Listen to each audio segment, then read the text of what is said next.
Hello, everyone. Welcome back. My name is Arna Sahu, host of Arna's News, where on this podcast channel, I aim to eliminate the gender gap in the STEM fields by featuring inspiring female professionals and highlighting their stories and accomplishments to further encourage girls. Today, on episode 26, I am pleased to announce our guest, Christine Gapuz. As the Vice President of Laboratory Operations at Emerald Cloud Lab with more than 14 years of experience under her belt, she's exceptional in people management and process improvement. Her highly motivated professional self made her the person she is today and built her attention to detail. She's an expert in people management, process improvements, and operations management. So, thank you so much, Christine, for being here today.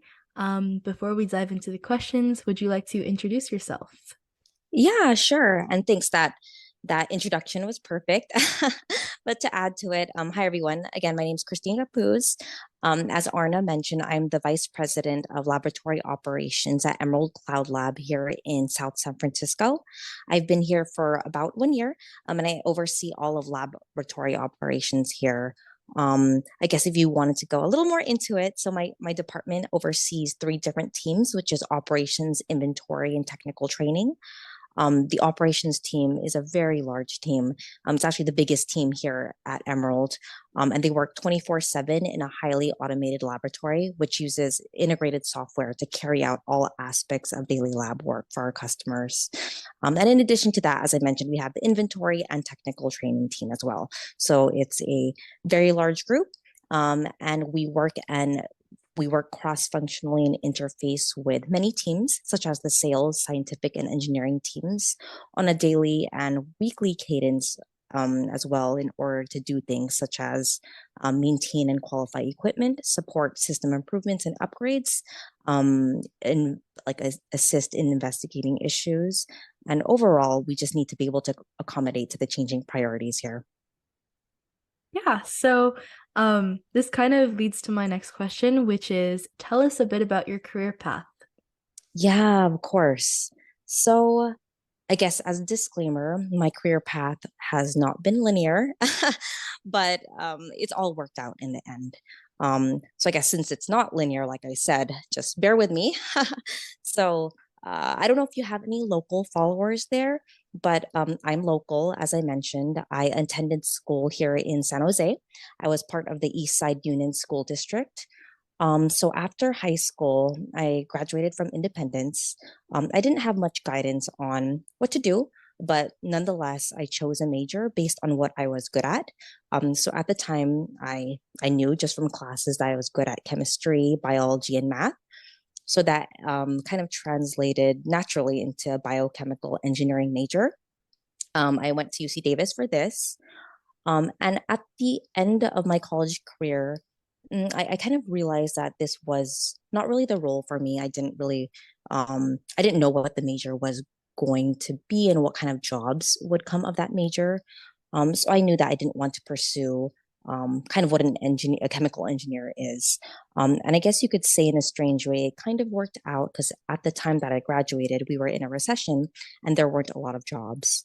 I took the first job that I got, which was at a very small company called AK Scientific.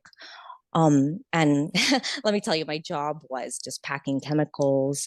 I arranged shipments, I opened packages. It was very manual, even if you could say. Um, but I still enjoyed it. But the next career move I made was to XDX, which is now known as CareDX. From there, I was a technical service representative, technical service rep. I was a point of contact for draw sites and hospitals.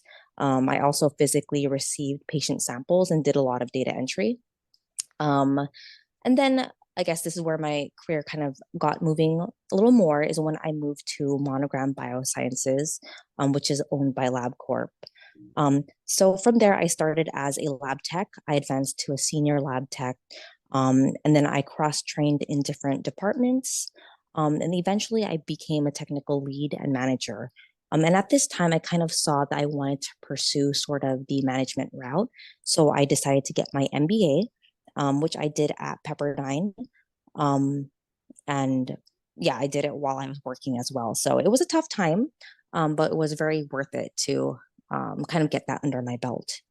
So after Monogram, I went to PPD, where I was a manager, where I kind of oversaw a lot of our West Coast clients, which included, a lot of the top pharma companies in the region. Yeah, and after that, I landed at the company that I'm at now, and like everyone says, the rest is history, I guess. um, but if I had to summarize a common thread, I guess what it was at each job is that I just didn't settle where I was, and I kind of just kept growing through the ranks in each of the roles I was in, kind of doing each job that I could the best that I could. But eventually, I kind of found what I was passionate about, which was being a manager. And once I figured that out and I realized that that's what resonated with me, everything kind of fell into place. Yeah, I'm really happy you found where you enjoyed at the end, even though your career progression wasn't linear. So thank you for sharing your story. Um, Of course. all right, so my next question is, what advice would you give someone wanting to pursue a career similar to yours, and do you have any tips to succeed? Yeah, that's a really good question. Um, So I guess we would kind of break up this question. So I guess if you just want to pursue management, let's say, and again, I don't know exactly who your audience is, or and I'm sure all women and girls of all ages. But if you're already in a professional field and you want to be in management, I would say in general, just increase your visibility to management. This could be in many ways. You need to speak up.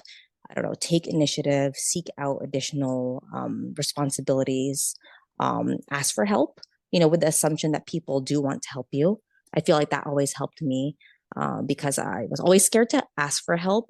But if you kind of have this belief that people want to help you, that kind of gives you the courage to ask people for help. um, and just improve communication overall. And as managers, we tend to have to know about the big picture in order to make decisions. So if you're at a company now and you want to pursue management, it's worth it to take the time to understand how processes outside of your department work. So kind of go outside of your current role. And I guess if you're still in school and you know that you eventually want to get into like an upper management or a leader type role, just know that you can't. I mean, this seems obvious, but you can't go into management right away. Like you can't go to school and say I'm a manager, right? You need to find something to be an expert in. So I guess if you are in school and want to pursue leadership, just find something that you could be an expert in. And with that goal in mind, you can always work yourself up. Um, and yeah, I guess just the third and last piece of advice or tip I guess I could have for your listeners is just don't discount your life experience and how that could contribute to your profession. And like life experience, I mean, like traveling, meeting new people, taking on a new hobby. People kind of, like tend to focus, especially younger females, we tend to focus on like what you learn in school or university. But you kind of discount kind of like these soft skills that you could learn in life experience, just like soft skills, I mean, like communication, work ethic, resilience, all of those are important as well. Yeah, I definitely agree with your tips. Thank you for sharing so many, fruitful ones. Um, my next question is, what is a common myth about your profession that you want to debunk? Yeah. So I feel like I've heard a lot of myths, and one of them you're debunking, obviously, is just women in STEM. I feel like you, in your podcasts, you've already done a good job at debunking that.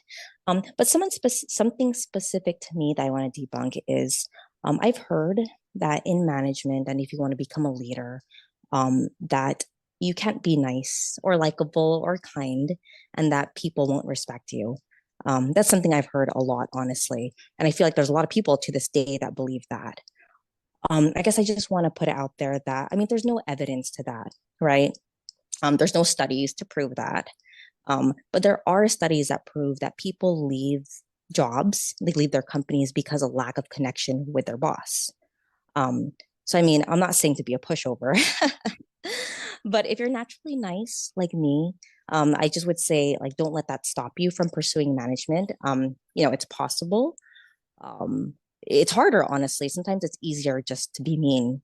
But I think what's more important is to develop a tough skin and just to find a way that's organic to you to be assertive. As a leader, your genuineness will shine through and people will resonate with that. I think that's one myth. And then another myth that I was thinking about that maybe applies to like younger females, those especially in school. And actually, I was listening to your podcast, Arna, and it made me think about that. I forget who brought it up. Um, but there is a myth that you need to be good at something from the get go to turn it into a successful career. So a variation of this would be like you have to have good grades, or you have to go to a really good prestigious school in order to have a successful career. Um, and I just feel that grades are a very good leading indicator, but they're not like the final determining factor on your success. Um, so I just feel like that's definitely a myth. I've just seen in my profession and years of experience where people, weren't the best student or they weren't, didn't go to the greatest school, but don't let that, I guess, hold you back. Yeah. Yeah, to expand on what you said for both of your answers, for the first one, I truly get it because I've seen in the workforce a lot of people say that there's a spectrum that women fall into. Mm-hmm. Either you're really nice and people don't think that you're serious enough to take a role, or you're really like introverted and people don't aren't gonna be friends with you or something like that. And yeah, I truly get that one. And also with your second one, I truly get it. Like as a student myself, I know that grades are a lot that people care about, especially in my school, but I feel like not a lot of people remember that it just something, but it's not gonna like it's not the determining factor. So thank you for Yeah. telling that. Yeah, it definitely is true. And I know even hearing that as a student, it was almost it was almost upsetting to hear, honestly, when as a student, like, no, I'm working hard for these grades. Like they better matter in the end. And they do. I don't want to say they don't. But whatever bad grades I got in college or high school, like that never stood in the way of any of my like career choices or just advancing my profession. Yeah, I mean, like in 20 years, nobody's gonna care about the grade you got. you So know yeah. yeah, and the same thing, like what you're and let my experience be kind of a lesson for this, that what you're good at in school most likely won't translate to what your career is going to be. I was Yeah. fantastic in math, but I'm actually a terrible engineer. Yeah. But yeah. um All right. So I think this will transition to my next question perfectly. But if you could step into my shoes, what would you have asked yourself that I probably didn't? Yeah. What would I ask myself? So, I guess the way I could think about this is, if I go back in time, like what should I have asked myself? And something that I never asked myself was, if you failed terribly or things didn't go as planned, what are your backup plans? And if your goal is truly what you kind of set out for yourself, and that's what you want no matter what, how will you get there when things go wrong? Um, like I feel like we always have this goal in mind, and maybe I don't know if it's cultural or just like social factors that kind of shape you to be kind of like, this is no matter what, this is what's going to happen. But like no one kind of plans for what happens if it doesn't. Like, what's your backup plan? I think that would be one thing. And then another thing that I would ask myself is, why do you want to do kind of this profession that you set for yourself? I think it's very important to not only have, like I said, like a name in mind, like a name of a company or a name of a title in mind, but like just research what you would actually do day to day in that type of role. And there's no shortage of resources to find those things out. But I think those are the two things I would ask myself. Yeah, I mean, I'm a pure overthinker, so I overthink constantly whatever decision I make. So, and also growing up in an Asian household, my parents are always like, you have to do this, and you like that's the end goal. But I feel like just thinking for your own self is what's really important. Mm-hmm. Um, yeah. So, okay, so what are the best resources or books that have helped you find your career? Right. So I would say the best resources for me, and I would say for anyone, would just be like your network and your connections. I feel like they, at the end of the day, are the best resources, like friends, family, teachers. Um, all of them could kind of give you like a good idea of where you want to go, and they'll know firsthand kind of, how things have happened to them, how they transpired, and like their experience, I feel like is a good resource in general. And that being said, like I said, friends, I also can't stress enough how important it is to have a good circle of friends around you. I feel like growing up, kind of in my school, the fact that I had a good circle of friends that was like minded with me definitely helped me get to where I am now. Um, yeah, let's just say that. Um, yeah, my parents normally they always like tell me that the five people you hang out with kind of will tell you what you're gonna do. Like if you Um, yep. it's like this one motto, but like the people you surround yourself with now kind of will guide you to who you probably will be. So I thought Yeah, that was kind it's of interesting. it's completely true. Um, I guess as a case study, me and my brother, we clearly grew up in the same household. We went to the same schools, everything provided with the same resources. And we took different paths in life. And what it came down to was the fact that we had a different circle of friends that had different goals in mind. Um, so definitely always surround yourself with people that kind of have the same mindset as you. Yeah. Okay, what do you think is the vital factor that shaped your career? What was your life before learning it, and what was your life after learning it? Mm, I think it was, yeah, like a lesson that I learned. And maybe it's because I'm older now and I have kids, so I want to think of things like holistically, right? Um, but I think just realizing that work actually fills a large part of your life. Like I feel like growing up, I always thought like I would have these two separate lives, like work where I'd be super successful and then also like family, but it fills a large part of your life that will end up affecting all parts of your life. So I guess what I'm trying to say with this is like, think about it holistically, right? Like, just don't settle. Don't just know that in the end that these will be two like things in your life that will affect each other. Um, yeah, I know that's kind of a strange answer to that question, but I think after realizing that you can't really separate the two, um, and that you kind of have to, you know, think of those two as one and the same, like it kind of changed my outlook on what I wanted to pursue. Yeah, I mean, right now I don't work, so because I'm a student, but I feel like having that balance is what's really important, like school stuff and family stuff. So keeping that in mind is important as, any person in any stage of life. Yeah, Uh, definitely. all right, so because we have a bit of time left, Mhm. one question I want to ask you is what's one thing you wish you had known when you began your career? Yeah, I feel like one thing that I didn't know that I definitely know now was that you won't be expected to know everything, no matter what level you're at. For sure, if you're entry level, right, like that they're not going to expect you to know everything. But I think what stopped me from aspiring to be at like a higher level or higher title was I thought that at that level people would expect me to know everything. So it kind of scared me away from it. But as I kind of progressed through this management ladder, I've come to see that even at the highest levels, like people don't know everything, and you're not, how you are as a professional isn't discounted because you don't know everything. So I think just knowing that will kind of give you the courage to, aspire to be at a higher level. And it's just it helps it helps you feel more comfortable overall. Okay, and my last question is how do you continue to learn in order to stay on top of things within your role?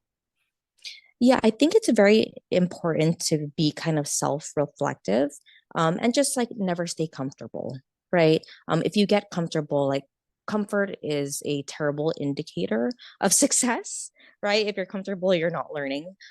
So basically just don't get comfortable. Self-reflect on, knowing that you always have something to improve on. And then just seek mentors. right? So that could be someone out of your profession or out of your work. Or you could also just find allies within your profession that you can go to. And I feel like if you have those, you'll always be learning and you'll basically find ways to stay on top. Yeah, I mean, I've always, I mean, I hate to admit it, but I never like to try new things because I hate stepping out of my own comfort zone.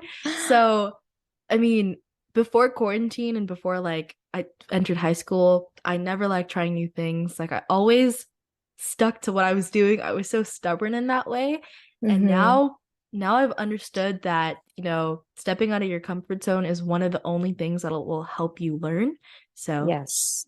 yeah. Yeah, yeah, definitely to go off of that, like stepping out of your comfort zone. I mean, as I mentioned, you're not always going to be successful. You're going to fail at some point. So just stepping out of your comfort zone now and getting used to that will help you be prepared, in the future when things don't go your way, which they inevitably will not go your way. Yeah, I mean, audience, listen up to that. Okay, so that ends up all of the questions. So thank you so much for being here, Christine. Yeah, I mean, I really appreciate it. I definitely respect the work that you're doing here. And yeah, I hope your audience grows. And, I really thank you for letting me be a part of this. Thank you. All right. So, thus, that concludes episode 25. If you want to know more about how I relate to these amazing topics, then stay tuned for upcoming episodes. A free way to support this show is by leaving it a 5-star rating and a review on the player you are listening to. Let me know what you enjoy about this podcast, as it's a chance to tell me what you love about the show, and it helps others discover it too. Once again, thank you for finding me, and I hope we stay in touch with each other. Dito, you're listening to Arna Sahu, the host of Arna's News. Toodles!